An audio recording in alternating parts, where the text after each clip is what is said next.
Hello, I'm Edward October. Over the years, I've narrated more ghost stories, horror shows, and creepypastas than I can count. And yet, the crimes discussed on our true crime podcast managed to scare the shit out of me. This program is not suitable for children or the faint of heart. If you are such a person, go ahead and switch off this podcast. Listen to something else. Are you still with us? Well, we've warned you.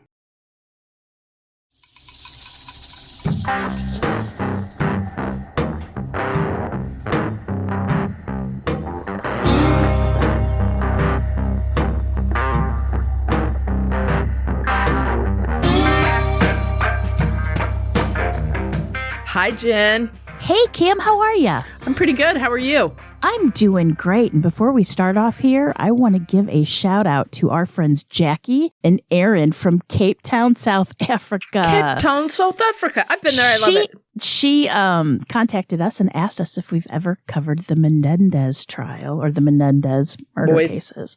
And I said that we hadn't, but we will possibly put that on our list to do. We pretty much lived it, didn't we? I sure remember we were at the bookstore, and every time the People magazine came in or any kind of periodical, we'd rush to see what was happening in the Menendez trial. So.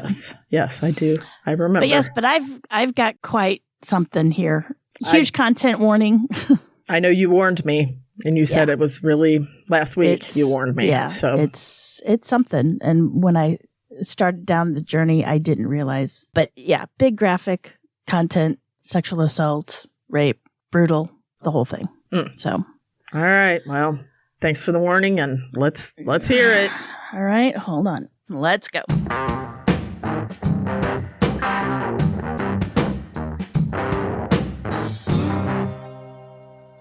Every now and then, police officers experience a case that shakes them to their core.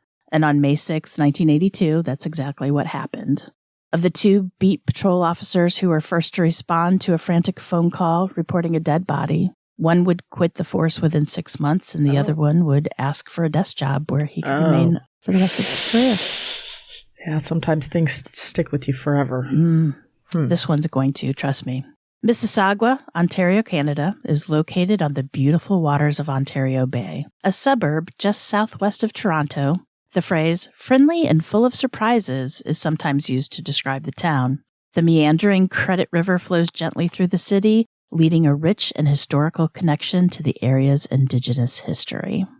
On the evening of May 6, 1982, it was a lovely 60 degrees, and 16-year-old Darlene Prioriello, known to her friends and family as Dolly, had spent the evening at her boyfriend's house watching a movie. And in the spring of 1982, if you remember, Cam, Joan Jett's I Love Rock and Roll was on top of the music charts. And then a month later, the movie E.T. would wow audiences with its tale of friendship and love. But unfortunately for Darlene and her loved ones, Darlene would never get to see the movie because she would cross paths with one of the few not-so-friendly Canadians on her way home. Born on the 2nd of July, 1965, Darlene Prioriello was in some ways a typical teenager. She loved horses, babysit the kids at the local residential complex, liked to hang out with her friends, and was a straight-A student at the W.J. Fenton Secondary School in Brampton. She was also an incredibly thoughtful young woman who once saved her allowance to purchase a pair of jeans for a classmate who didn't have much money. And she often brought home troubled friends or acquaintances for some home-cooked meals because she just felt they needed some mommy TLC. Darlene is said to have had a face of an angel, and she had dark brown eyes and long brown hair. Like her brown eyes, they were almost black. Most people considered her a tomboy, and in fact, she wanted to be an electrician, which that only cemented that impression. She was the only girl in the electronics class, but she told her mother that it didn't bother her and that she wasn't going to let her classmates pressure her into changing her mind. I mean, I love me a STEM girl, by the way.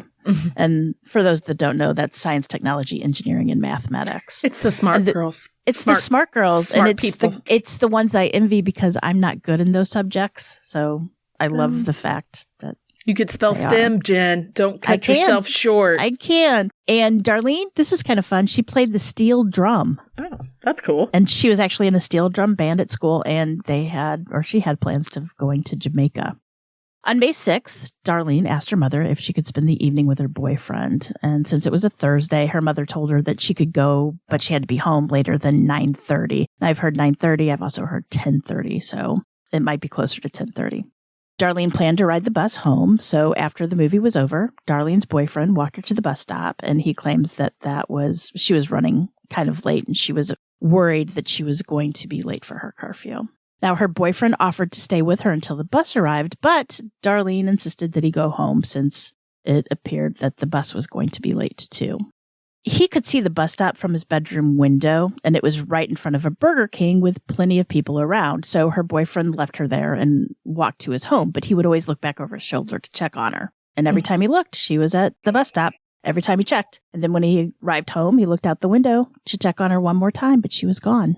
So it appeared as though that the bus had finally came and picked her up. But unfortunately, the bus hadn't arrived, or Darlene didn't take the bus because she never returned home that night. When Darlene hadn't made it home by 11 p.m., Darlene's mother and Darlene's sister, Terry, called the police. And of course, at the time, we all know that the police wouldn't take a missing persons report until 24 hours had passed, right? Which is so weird. So glad that's done. So glad that's over with. So the two started searching for Darlene for themselves, right? They went out. Darlene's sister talks about going into places that two women shouldn't go in the dark by themselves, right? But they couldn't find Darlene. Later, Darlene's killer would write to Inspector Jim Wingate that said that Darlene was hitchhiking and that he picked her up at 11:05 p.m. on Dixie Road at QEW. Now, QEW is the abbreviation for Queen's Elizabeth Way, and Darlene's destination was only 2.5 miles or 4 kilometers drive. I mean, it's a straight shot down Dixie Road, so she could have walked it in about 45 minutes, which she had apparently started to do. We're not really for sure, but we'll go into that later too. And knowing all along that she would be even later for curfew, she still decided to walk, we guess, or assume. So when her killer pulled up in his 1971 Plymouth Satellite and offered her a ride, she accepted. And according to the killer's letter, he asked her where she was headed, and she said Dixie and Bloor. And he said, "I'm headed that way. Hop in. I'll give you a ride." So Darlene got in the back seat, and nobody's sure why she picked the back seat, other than it's obvious that the driver couldn't reach her as easily. Possibly is what she, I would think so. Or she was already feeling a little creeped out, maybe. Exactly. It kind of seems to indicate that even though she got into the car, she might have still had some reservations, right? Just like what you said. The driver, or killer as we know, headed up Dixie Road. But when he passed Bloor Street, Darlene started to get worried. But he kept driving, and he deliberately started going through all the stop signs. And later he said he did that because he was worried that Darlene would jump out of the car if he ever slowed down. And from the back seat, Darlene told him, quote, "This is fine, you can let me out here." But he ignored her and kept going. The killer drove around some factories for a few minutes before pulling into the parking lot of one of the businesses, which was 600 Limited. And he parked his car beside a wood pile behind the building. He lunged for her and she screamed. And he told her to be quiet. And then he said, "All I'm after is sex."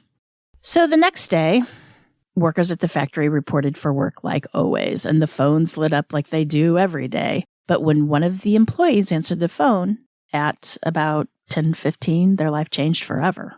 The caller identified himself as Fred and told the employee that a dead body was in the field behind their building. And at first, the employee thought it was a prank, as you would. But something about the call seemed genuine, and it didn't feel like a prank, They were so unsettled by the call that they actually went to investigate the field behind the building. Now there, the employee found the partially clothed body of a teenage girl.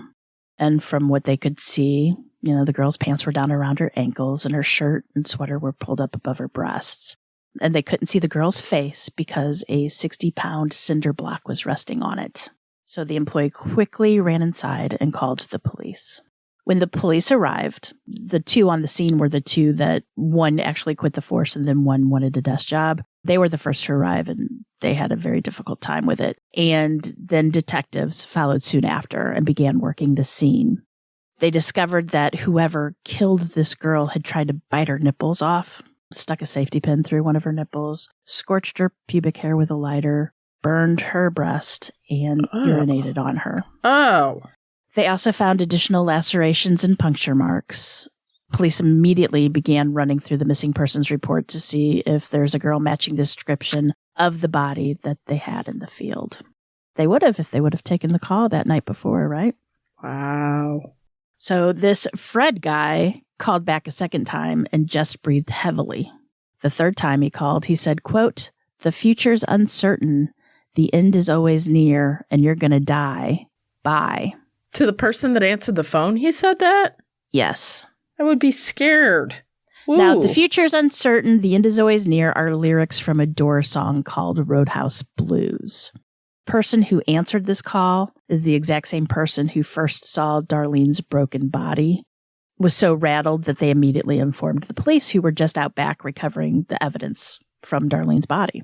So the killer really wanted attention, obviously. Exactly. Mm-hmm. And at this point, the police decided that they should probably trace the phone calls at this business, or that the business was given, hoping that if this Fred guy called back, they could pinpoint where he was calling from. And Fred did call back a fourth time and informed the secretary, quote, "I put dynamite in your building and you have 3 minutes before it goes off." Boy, he is messed up. 1982? Is that 1982, yes. Unfortunately, he didn't stay on the phone long enough to complete the trace, so the police evacuated everyone from the building, with the exception of Detective Piacala, which I hope I'm pronouncing that right, and the employee. Now, the detective was pretty sure the bomb threat was a hoax and tried to assure the employee, right? I could imagine I was just thinking, why would that poor employee is going to be traumatized? Yes. My and gosh. They were. Believe me, they were. So the two waited, hoping that Fred would call back and they could finish the trace. And finally, the phone did ring, and it was this Fred guy saying, quote, 90 seconds left, then it's over. The employee asked him where the dynamite was planted, and Fred answered, 2 doors down from you, and then said, better run. And when the employee asked who he was, Fred replied, well, in a few seconds from now, it won't matter. He's sick. Detective Piacala grabbed the employee, and they both got out of the building, and nothing happened. There was no dynamite, no explosion, but they did manage to trace the call. Good. And just enough FYI, like we said, this brave employee, they had to be hospitalized later due to all the trauma they experienced. I can't I'd be asking police officer, all that. I'm not staying in this building. I'm not staying with you. I'm leaving like everybody else. I guess they were worried, though. I'm sure they wanted to keep an eye on the employee because it seemed like he was being... threatened. Or they just wanted somebody to answer the phone that Fred was used to speaking with, maybe. Like recognize the voice of somebody else. Who knows? This employee was traumatized. I mean, he had just saw Darlene's body, which would be damaging enough, but then to be traumatized thinking that you were going to die in an explosion. I mean, he had reason to believe that it quite possibly could be true. He did just experience seeing a dead 16-year-old in a field behind his place of work. I mean, think about it. If the guy's willing to kill a kid, a 16-year-old, blowing up a building would be... nothing. Yeah. No. I mean... horrible. In the meantime, detectives learned that the body behind the 600 group was that of 16-year-old Darlene Prioriello. And even though Darlene's mother bravely went to the morgue to identify the daughter's body, the damage to Darlene's skull and face was so severe that she couldn't give a positive She ID. could positively identify her daughter? Right. They were pretty sure. Yeah, they were pretty sure it was her, but it was pretty bad. Wow. And I did catch this episode on the cases that haunt me. And it's awful. It's pretty sad. I mean, the detective is obviously like, he's scarred too. And he's like, I can't imagine no mother or no parent should have to see a child as that's the last picture of her head. I mean, that's the last time. It's traumatized. I can't even get the words out. I'm so horrified by this. That was Detective Piacala. That's his name. That's the guy that was on there. He seemed like a very genuine, nice man. So, Anyway, police had to compare the fingerprints from the body to those found on items in Darlene's bedroom to confirm that was her. And they also compared hair samples. The trace on the phone led the police to a company called Wilron Equipment Company, and it's located just around the corner from the 600 group. And police talked to the owner, Mr. Pells, and asked if he could identify the voice of the caller. And Mr. Pells said that it sounded like a guy who worked there by the name of David Dobson. And he showed them David's workspace and the community phone to which several employees had access. And the phone was right next to a big garage door. When police opened up the door, they saw that it looked down into the field where Darlene's body had been dumped. No way. Mm-hmm. Ooh, he's sicker than I thought. Okay. And on the wall above David's workspace was the quote from the song of the Doors, Roadhouse Blues, right? Along with the phone numbers for the Mississauga News and the 600 group. And it would later be revealed that using the phone at Will Ron on a later date, he had also made calls to the news, like the news stations, to Darlene's school requesting information about her funeral and to the cemetery because she was trying to find exactly where her grave was located. He actually went to Darlene's funeral. What? And it seems that he was also at the crime scene after Darlene's body was found. Yeah. He was standing where the police was taped off, where everything was taped off. He asked one of the officers, quote, "Have you found the guy who killed her yet?" How do you know it's a guy? Nothing had been. How do you know it's one person? They know it was a girl? Exactly. That's what I mean. Wow. Yeah. So immediately, the police officer said, "Yeah, we got to take a look at this guy." Police immediately put 17-year-old David Dobson under surveillance. He was only 17? Yes. Within 24 hours of Darlene being found, David Dobson was under surveillance. Ooh. Yes. He was kicked out of school, I think. He was suspended or totally expelled from school for fighting. And he had gotten a job here, I think it 4 months or something. Mm-hmm. But see, David, even though he was 17, he didn't look like a teenager at all. He was over 6 feet tall and he had a full beard.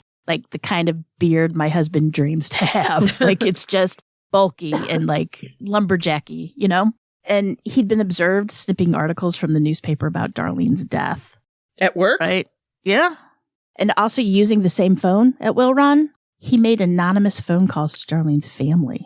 Would he talk to them? Right. Yeah, he would talk to them. He had gone through the phone book and he called Darlene's elderly grandmother who really didn't speak much English. And he told her that her granddaughter had been killed and he needed the parents' phone number so he could tell them. And she reluctantly gave the number out. So then he called Darlene's mother and her, Darlene's house, and Darlene's mother answered the phone and he said something which upset her.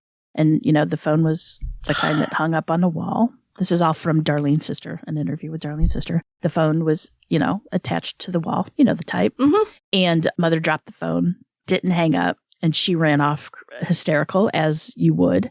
And sister picked up the phone and said, "Who is this?" And he basically said, "Like I told your mommy, I'm the guy who killed her daughter. How do you like me now?" Wow. And she's like, "I just want 2 seconds with him. That's all I need is 2 seconds with him." I was just thinking, because he was so young too, this sounds like a person that's 40 years old and has killed 15 people. So you cannot tell me that there were signs. There had to be signs. People that knew him had to be, something's off with him. You know what I mean? This is from 0 to 60, immediately. You understand what I'm saying? Oh, yeah. Oh, we know. I just don't know how nobody... Okay, go ahead. In most cases of rape that result in murder, the killer usually tries to hide the body. They try to hide what they've done for fear of being identified and caught, right? And police were extremely worried about what type of criminal they were dealing with, that this guy wanted Darlene's body to be found, right? It meant he was proud of what he'd done, and he took great satisfaction in watching the chaos he created as it unfolded, right? At the time, the investigators felt strongly that this was not David's first kill. However, that's what I would say. I mean, that's what I would believe. I believe that too. However, the police didn't want to make a move too soon, right? They needed to get all their ducks in a row so they could get him secured behind bars. And so all the evidence proved that David had made the phone calls. There was nothing else, right? And making phone calls isn't against the law. And if the police made an arrest based on that evidence alone, David could always claim that he'd seen the body when he got to work and just decided to play some sick jokes and make some phone calls, right? So they needed proof. They needed it without a doubt. They needed to prove 100% that he had actually killed Darlene. So the police decided to try to get a latent print from Darlene's body. And at the time, this was a fairly new technique involving the body being fumigated with a specific type of glue, like super glue. We've seen this all the time, right? Mm-hmm. Now. But this was actually the first case that this technology was used in Canada. Oh. And at the time, they were very worried because they didn't know if it was going to happen. But in the meantime, the police received a phone call stating that they had a package at the local library. The killer stated that he'd left it in the drop box. And inside the envelope was Darlene's necklace, her cigarette lighter, and a 4-page letter giving a minute-by-minute account of what happened to Darlene from the moment he picked her up at 11:02 p.m. to when she died approximately 30 minutes later. You know, I'd like to say I'm surprised, but the way that he is conducting himself, of course, he wrote a letter, and I guarantee it's super explicit. And it is. He's a pig. Okay. It's yeah. In addition to giving lurid details about the rape and murder of Darlene, the letter also had these weird notes jotted in the margins. Like one of them was, quote, "She was pretty. She would have made a fine wife, but she was a hitchhiker and now a statistic." And he's so smart. He's so smart. And I hope you get shot in action, like to the police. What? He's a winner. He's a winner. Coward. At the end of the letter, he told the police that on the anniversary of Darlene's death, he would rape and kill another girl every year and doubted that he would be caught since he didn't have a record. See, he thinks he's so smart. Mm-hmm. So, quote, he said, "Set up your bait and try and catch me."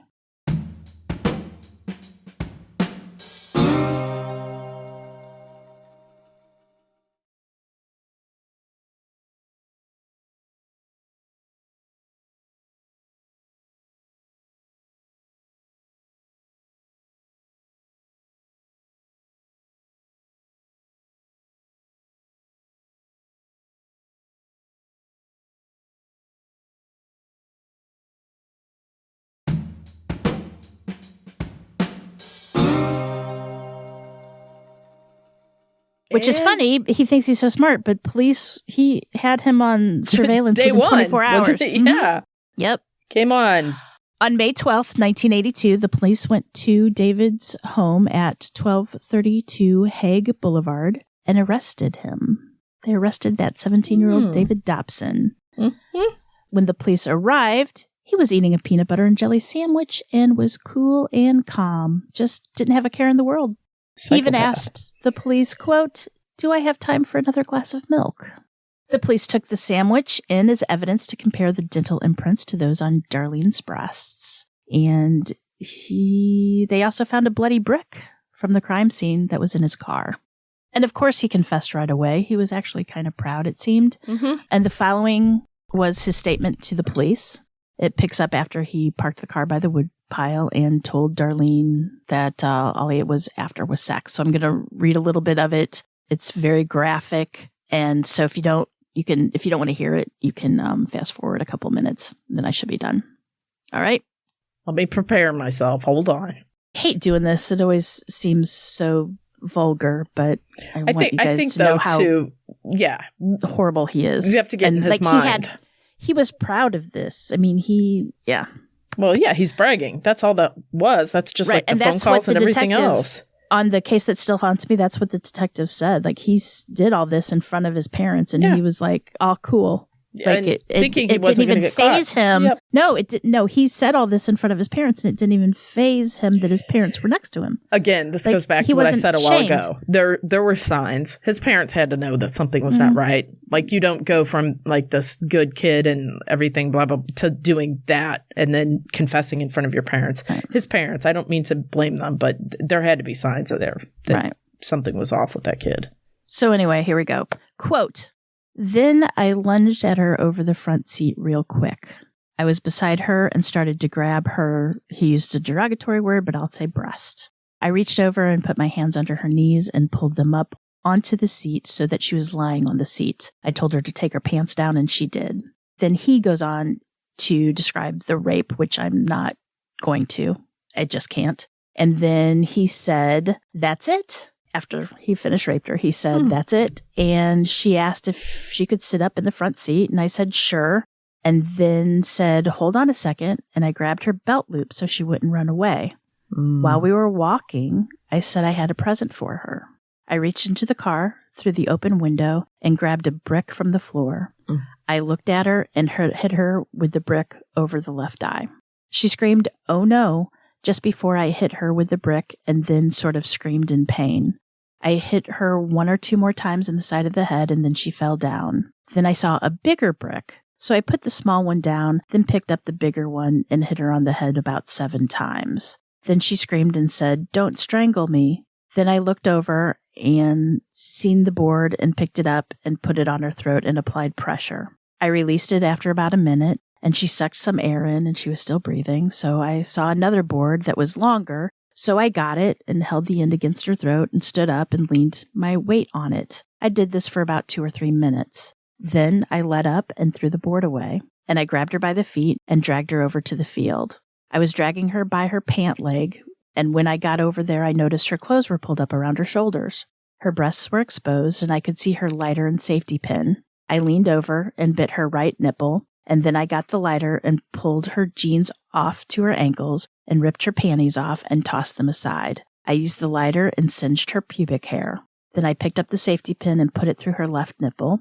Then put the lighter to her right breast. I spotted a piece of wood with a nail in it and put the board with the nail in it on her chest and hit it with my hand and drove the nail into her chest. I did this between 5 and 7 times. Then I saw this big brick about 3 feet away, and I picked it up and dropped it on her chest. I did this probably 7 or 8 times. She was still quivering at this time, so I put the board with the nail under her neck with the nail up and pushed her head on it. Then I put the lumberjacket over her head and got the big brick beside her head and then flipped it over her head. I stood up and urinated on her and then left. That was it. And that's... there's no words. There is no words. My one question. So in that field, because he could see it from his office, so did he purposely put her there? Do we know that yet? I'm sure he did. I'm guessing that he did. I mean, it was all too convenient for him not to have planned it that way. Yeah. You know? Disgusting. He worked like in the factory. So like his little desk area. Yeah. Mm-hmm. He liked the whole watching the police find his work, I guess. I don't know. He's something. So the 4-page letter he left in the library drop box goes into much more explicit sexual detail than the confession statement that I just read.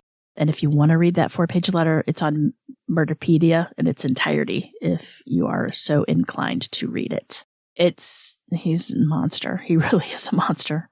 At his trial, David Dobson felt as though he was only guilty of second-degree murder, saying that it was a crime of passion, making one question if he really understands the meaning of the phrase. Exactly. What? It was sadistic torture. There was no passion to it whatsoever. No. David didn't really know Darlene personally, nor had she done anything to provoke him. I mean, they might have known each other because I think they went to like the same school at one point, but they knew of each other, right? Mm-hmm. But she had never done anything to provoke him or lead him on or just anything. So she's 16. She's 16. He's only a year older. Sorry, I keep saying, at one point during the trial, Darlene's father lunged for David Dobson and tried to attack him. There's another article that says an unnamed uncle of Darlene's attempted the same thing, but this was at Dobson's arraignment in May of 1982. I don't blame him. I'd try to get him too. During the trial, the horrific details of what had been done to Darlene were being discussed, and her parents, of course, they had to leave the courtroom, and they were seen crying, and they were just inconsolable. They were most notably upset when the coroner was giving details on Darlene's cause of death and her list of injuries. Ultimately, in the end, they said she had a fractured skull and asphyxiation is what killed her. During the trial, it also came out that David had abused small animals as a child. Shocker. Uh-huh. And the Prioriellos believe that he was a serial killer in the making, or as Darlene's mother would later say, quote, "I believe he was born a serial killer." I have no doubt. No doubt. If he would have gotten away with it, he probably... Well, and he said it himself. He was going to kill again. Exactly. Every year on the anniversary of Darlene's murder. Yep. 18 years old by the time of his trial in 1983, David Dobson was given the maximum sentence he could get in Canada, which is 25 years, which meant that in 2007 he was eligible for parole. Please tell me he's still in there. Yeah, I think they get 25 years and then you're eligible for parole. I think it could be. I'm not really for certain I think how that works, but I think it's like life is 25, but it just means you can do parole. You can still stay in jail, but you can only get parole after 25 years. Since David's trial, there's a person who's come forward that says he knew Darlene and David. His name is Deadbug, and you can find, he's done 3 videos of Darlene's death. And if you go to the sources here, he's the top 3 links. Go watch it. It's very interesting. It's very graphic. I think he has it looks to me like it's possibly a picture of Darlene in the field as police found her. Very graphic. Whatever it is, I can't get it out of my mind's eye. But he goes into details, like he knows the kid. He has his stories, which I will let you go listen to it. I won't tell his stories. But anyway, he claims that David's childhood and upbringing were one of incest and abuse. And according to this man, Deadbug, David had torn the wings off birds for fun and even has had sex with stray dogs before he killed them, which totally could be a rumor. But he did mention that. And David kind of seems like it's fitting, right? Yeah. Deadbug is only the person who's gone on record to make these claims. I mean, Terry, Darlene's sister, did mention that there was a article in the Toronto Star written by Bob Mitchell, who has since passed. But supposedly Bob Mitchell talked to David's sister, Laura. And in that article, he did talk about like some incest and all that kind of stuff. So it's but true? I wasn't able to find, I wasn't able to find the article, so I can't say it's true. Okay. Terry's sister did say that something about incest, and also Deadbug had Terry's sister on as a guest to the show. And I believe that's the second link that I have posted in this show notes. So go listen to it. Terry's sister Darlene's sister Terry is a fighter. You said that a couple times. I was trying to wrap my head around that. You said Terry had Terry's sister on. Has Terry, Darlene's sister, is what I meant to say. So my apologies. But like I said, I hadn't found any articles stating that this is true, but he does have people to back him up on it. But I strongly suggest you go watch those videos if you can stomach them. I'm just saying they're kind of graphic. I can. One of them is a psychiatrist. Yeah, I think a psychiatrist that's on, or a psychologist that talks about David Dobson a little bit. One is the interview with Terry, Darlene's sister, and then one is just his plain account of what happened that day. Telling the story. Like what we're doing there, telling the case of Darlene's death, right.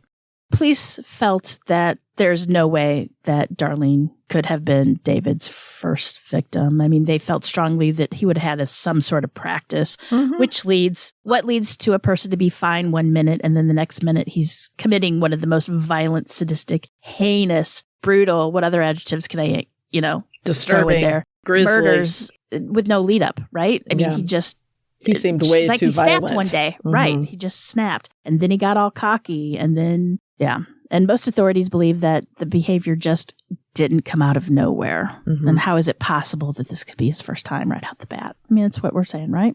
Exactly. And of course, 2007 rolls around, and it probably came quicker than the family could imagine. And Darlene's family had to face their daughter's killer when he came up for parole. And quote, "When I looked into his eyes, they were just empty. They were filled with hollow emptiness." And that's Terry Prioriello is quoted as saying in the Toronto Star, quote, "It was like looking at the devil himself. He always seemed to be so cocky." Darlene's sister Terry and her mother Helen read victim impact statements at the hearing, and Terry was wearing Darlene's jean jacket. She talked about how the murder of Darlene destroyed their entire family. Her father became unable to love and care for his children from that moment on, as if loving them was too scary of an undertaking when they could be violently snatched away at any moment. And her mother became unable to comfort others, something that she used to be good at, right? Like the whole, everything's going to be okay. Well, guess what? Sometimes it's not going to be okay. It's horrible. In Canada, when it came to parole hearings, the perpetrator, these cold-blooded killers, had rather extraordinary rights. The Prioriello family had to write their impact statements and send them to David Dobson for his approval. No. First. No. That is playing right up to his personality. Thank you? Why did they have to do that? That was just the law. They had rights. That was their rights. I mean, he got to know what they were going to say ahead of time, but they were not allowed to know what he was going to say. And what's more, Dobson asked that certain things be removed from their statement. For example, they were not allowed to call him a monster or say that he was a product of the devil. And they were reminded by the courts to be respectful to the killer at all times. No. Yeah. No. I would have brought a different letter in and read the one, this is the one you approved. This is the one that I'm really going to use. Now, Darlene's family considered that a joke since he'd shown no respect for Darlene at all. The family stressed that David Dobson was still a threat to society and that he would kill again if released. Totally. He said he would. Yeah, exactly. In prison, David learned Tai Chi and was in the riding club, and he was eating 3 square meals a day and even had a lock on his door. He's bettering himself. Yeah. And he's on record saying that prison time is an easy thing to do. It's easy to do. Nope. At one point during the parole hearing, David even mouthed the words, quote, "I'm sorry" to Darlene's mother, who quite bluntly turned around and said, quote, "I don't believe you and I don't buy your tears for 1 minute." She's a lot nicer than I would have been. No. And hey, Helen, the mom, was reprimanded, reminding her that she was not allowed to speak directly to the prisoner. However, apparently he was allowed to speak directly to her, or at least mouth words to her. Yeah. And at one point during the parole hearing, David cried. In fact, he was wailing so loudly that Terry was convinced it was done just to drown out their words. Oh, wow. Oh, he's a special kind of evil, that one. Dobson also claimed to have hung a cross on the prison chapel in honor of Darlene, which when Terry had this checked out with the prison, they discovered it was just a fat, dirty lie. And it appears we always come to the question of whether or not a prisoner has recovered or redeemed themselves. David Dobson, guess what? He found God while in prison after his mother told him to straighten himself up. Claims that he feels terrible about everything now. "I am 100% responsible," he said. However, after saying that, he still claimed that he deserved the opportunity to move forward, and he deserved to be released because he was no longer capable of hurting anybody. She didn't get that option. Exactly. There seems to be no ability to understand the concept of paying for one's crime, even if you're no longer capable of hurting anybody else, right? In 2005 and 2006, there were quote unquote minor transgressions with a visitor, leading some members of the board to believe that his sexual impulses may still be of concern. So it took just 30 minutes for the parole board to deny his request. Thank goodness. No parole for him. So the Prioriello family lobbied for legislative changes in Canada that would require at least 5 years to be put between parole eligibility hearings instead of only 2 years. Could you imagine having to go through this every 2 years? No, I couldn't imagine it every 5 or every 10 or even once. Right. Requiring families to go through these hearings and read impact statements every 2 years keeps them in constant agony. There's no downtime for them to try and live a normal life. They're consistently worried about the next time they have to face their loved one's killer and that he might be set free. And they are, in essence, re-victimized every 2 years. In fact, 3 of the times Darlene's family were required to write their victim impact statements for the upcoming hearings, only to have David retract his request for a hearing after having read the family statements. I'm so angry right now, I don't even know what to say. I know. They would be reminded that they had to show Dobson respect every time and that they were always asked to make changes. And during the writing of a victim impact statement, Darlene's mother, Helen, had to be hospitalized several times because it just took a toll on her every time she had to do it. It just broke down.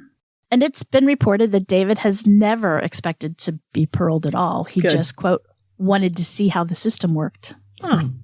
Or an argument could be made that he just wanted to torture the family again and again. And I'm going to go with that one. I'm going with option 2. It also allowed him to revisit his crime. And in a way, the court system was just giving him access and giving him a way to commit this crime over and over again, even if it was only in his mind. David has since said that he will not apply for parole again out of respect for the family. Some believe it's because he knows that his life in prison is better than any he would have on the outside, since he would have no job or no skills and really no place to live. And I think he knows he'd do it again. Mm-hmm. In a speech Terry gave to the Standing Committee for Public Safety of National Security, she said, quote, "At the hearing, my mother, my husband, my daughter, my uncle, and I sat together. David Dobson came into the room. He looked straight into the eyes of my mother and then into my eyes, and I can't tell you how that felt. I felt his look take my breath away. I was looking into the eyes that last saw my sister alive. I was looking at the last face my sister ever saw as she begged and cried and pleaded for her life." And then a bit later in the speech, she went on to say, quote, "I would like to think that the parole board would see how hard this is on one's family and demand that the killers show the same level of respect that we are demanded to show him. Again, where is the respect for my sister while he was killing her? Before she died, he didn't show her any respect. The last act he committed was to pee on her. He called it the best urine he'd ever had." I don't. As of the last parole hearing, no headway had been made in discovering why David is so fundamentally broken. He claims he still doesn't know why he did what he did to Darlene, and Dobson's major contributions to the planet have been nothing but horrific. Mm-hmm. However, along with lots of hard work from the Prioriello family, he did unintentionally help change the law. And in Canada, a prisoner will only be allowed a parole review once every 5 years instead of 2 for violent offenses. And Darlene Tombstone's reads, quote, "She gave so much and she demanded so little." She was a baby. And it appears, even in death, that's true. Yeah. Well, if you're from Canada, I need to know if that still goes to where the family has to provide the perpetrator with the victim impact statement. I need to know if that's still a thing, because that's a travesty. That's horrible. They do not need to know what's going to be said ahead of time. And I understand the showing of respect to a point. Like, you don't want the courtroom to just become a circus, right? But I'm sorry, if somebody takes the life of a loved one or some kind of violent act, I should have the right to say whatever I damn well please to them. And that's the whole point. That's the whole point of the statement. So to yank that out from underneath them, then don't even do it. To call him a monster is nothing. Absolutely nothing. That's just the tip of the iceberg. I mean, this man is beyond help. Yeah. That's awful. So there is a rumor from the Dead Bug channel that he is very sick in prison. Rumor that it's either AIDS or cancer. I don't know. So he has to be slightly older than us if he was 17 in 1982. But he's 5 years older than us. Yeah. We would have been 12. Yeah. Can't say that I'm sorry to hear that he's under the weather. No, but I definitely go check out the top 3 videos. I don't know if I want to. I just looked at my sources. The first one is the interview with Terry, which is interesting. It's about an hour long. The other 2, the one with the psychiatrist or psychologist, is very interesting. And then the other one is his telling of the story or the case. And that does get graphic. But like I said, he goes into what he knows about David Dobson and growing up with him. And did he see signs? Did he say he was a weird kid? He was at a party. Supposedly they were at a party and somebody made fun of his he had a record player that looked very childish, very young, and somebody made a comment about it, made fun of him, and he beat the kid up. Well, the kid had polio. and so he was maybe in leg braces, or he had problems walking. Yeah. He was very quick to anger, it seems. And of course at trial, they'd say, he, with the birds, cutting the wings off birds, he's like, "Oh, I'm a hunter. I kill," that's what I don't think hunters cut wings off birds. Exactly. Call me crazy. But anyway, go watch those videos and he'll tell you all what he knows. I don't want to spread anything around. It's not my story. It's not my story. He can tell his story. How do you spell his name? Because it's kind of weird. Deadbug, just like it sounds. DEADBUG. Okay. That's what I thought. I just want to make sure. Yep. Links will be in the subject. The first one's titled Killing of an Angel, I believe. Links are in the sources. They're interesting. Well, but yeah, that's horrible. Poor Darlene. Her poor family. I can't imagine. I mean, he taunted them. He did. He loved it. He loved it. That's why giving him the victim impact. That's. I know. You can't make that up. I just don't understand how that could be a thing. He is a monster. He is. Mother is right. He is born to be a serial killer. Monster. Mm-hmm. Well, you did a good job with that. Okay. Well, I guess. Remember, until next time, lock your doors. And keep passing by those open windows. Bye-bye. Love ya.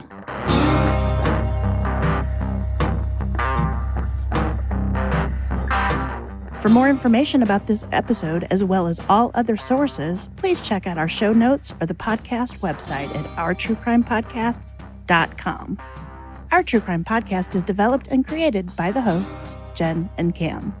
Original music and audio mix of all our True Crime Podcast episodes is courtesy of Nico Vertesi from We Talk of Dreams. You can reach Nico at wetalkofdreams.com. Listener discretion is provided by Edward October from OctoberPod VHS. You can find all of his great works on YouTube. Please make sure to like and subscribe to our True Crime Podcast wherever you listen to your podcasts. We can be reached on Instagram and Facebook at Our True Crime Podcast or on Twitter with the handle at Our True Crime Pod. You can also email us at ourtruecrimepodcast@gmail.com. We would also at this time like to thank our patrons. We would be so lost without you. Thank you so much. And if you would like to help support the show, you can check us out on patreon.com/Our True Crime Podcast. You can also show your support by leaving a 5-star review on Apple or simply just tell your friends about us. It's that easy. Love ya.